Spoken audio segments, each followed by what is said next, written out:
कहीं केउ पुरातन कालर पूजा पाई आसुछंती माँ अंधारी मंगला ठाकुराणी। लोकंक विश्वास और भरोसा रही माँ सबु विपदरु उद्धार करुछंती।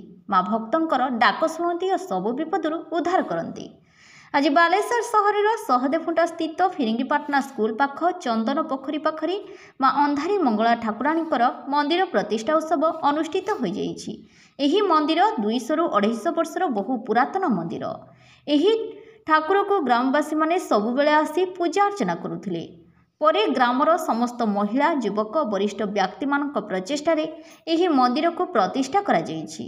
एही मंदिरर प्रतिष्ठा उत्सव रे पुरीर नना माने आसी योगदान करिथिले।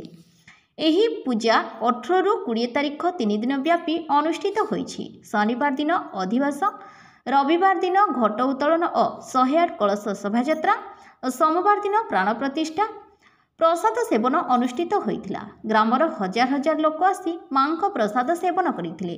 एथिरे सभापति अजय विश्वास, संपादक राजगोपाल साहू, कोषाध्यक्ष करुणाकर बेहेरा और ग्रामर बहु महिला युवक सक्रिय सहयोग करथिले। जय मां मंगला। ये मंगला आम ग्रामर सबुठा पुरातन मंगला मंदिर। आज की प्राय 200-250 वर्ष पूर्व आम पूर्वज मैंने मंदिर करते। आम गाँ लोक मान बहुत आशा था जो मंदिर का प्रतिष्ठा करवा। विशेषकर माँ मान बहुत अवदान अच्छी। आम छोट बड़ पर्यंत समस्त अवदान अच्छी। विशेषकर आम प्रेसिडेंट अजय कुमार विशाल, सेक्रेटरी राजगोपाल साहू, केशिवर काटाही सब युवक माँ भणी मान अवदान अच्छी।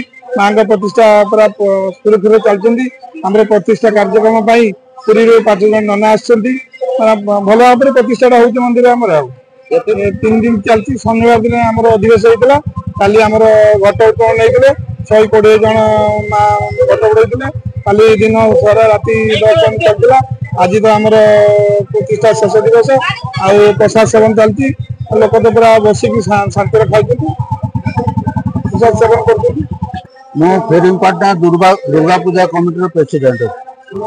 आमर देखो आम समस्ते गाँव सबू जिते कमिटी अच्छी, जिते मंदिर अच्छी, जिते ये अच्छी समस्ते आम दुर्गा पूजा कमिटी माध्यम कार्य कर समस्ते सम्मिलित भाव काम करती।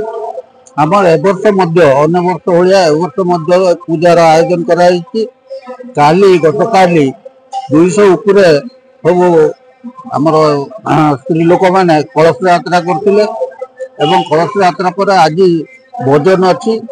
आज ये भोजन में प्राय 2000 ऊपर लोक प्रसाद पाती।